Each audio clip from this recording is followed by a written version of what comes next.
Okay, so welcome to the Summoner Review in video format. My handle is Shrinky Dinky, but in this case I was playing on my alternate account, Grief King 69. Ranked this one up this season because I was tired of dealing with trolls on my other account. But nevertheless, they just seem to be all over low elo these days. So today we will be reviewing a case that is very super obvious. This player here, 10K Richie, which I had the pleasure of experiencing as my top lane Gnar, pretty much broke every single rule in the book outside of being racist. They intentionally fed, they AFK'd, they rage quit, they flamed, they spammed give up, pretty much everything in the book. And so I wish I was recording this game earlier so I could have the chat logs as evidence. But I was able to get a little bit of the match, and I was able to scroll through the chat logs just to get screenshots. So we'll be going through those different timestamps of when this player pretty much just threw the game. And again, it wasn't subtle. You know, he wasn't trying to be sneaky about it. He was definitely raging, and it concerns me a little bit too because if we take a look at this player's account, they're level 628. And if you go look at the OPGG, they've been playing since 6 seasons now, and they've been high silver, low gold every single season. So this player has not improved over the course of that time, and I'd venture to take a guess that it's due to their behavior.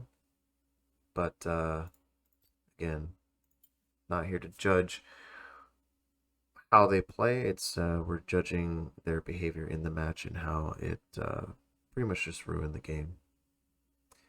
And then also just a little bit quick background before we get into it. Again, this Hecarim jungle, even though he in the post game here, it looks like he did fantastic. He was not a great jungler. He was pretty much just AFK farming. He made some very, very poor decisions. The team suffered greatly from a lot of what he did in the early and to mid game.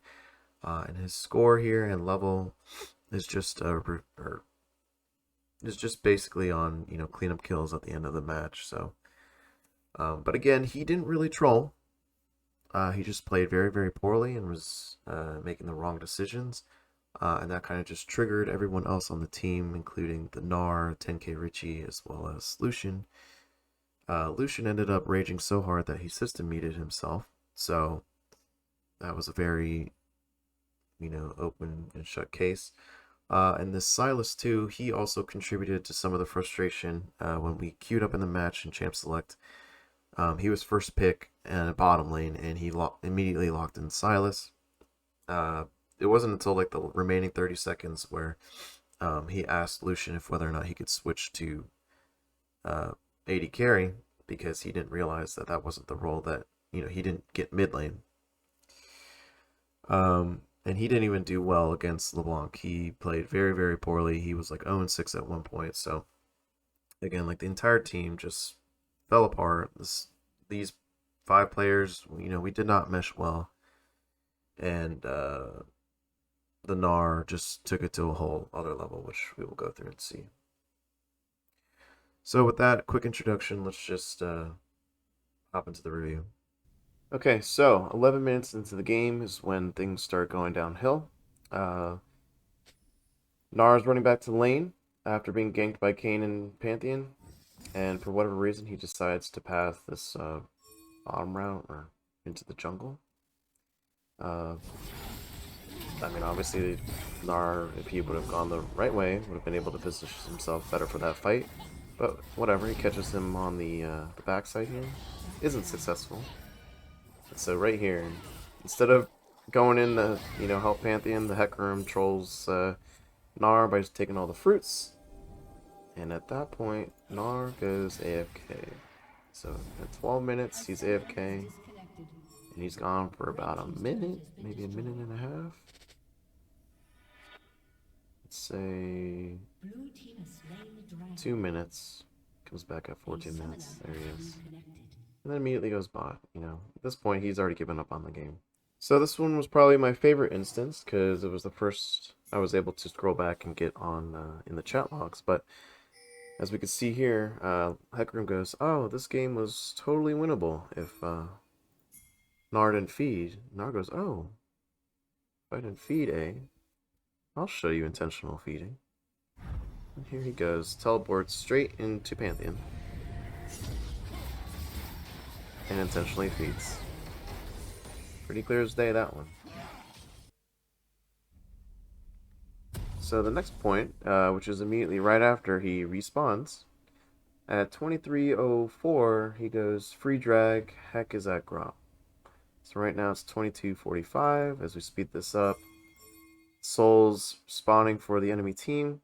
Hecarim's backing. And Nar's pretty much just typing this out, walking down lane.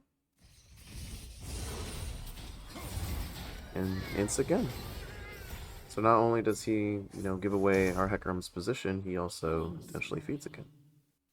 So as you can probably imagine, the rest of the game was just filled with this.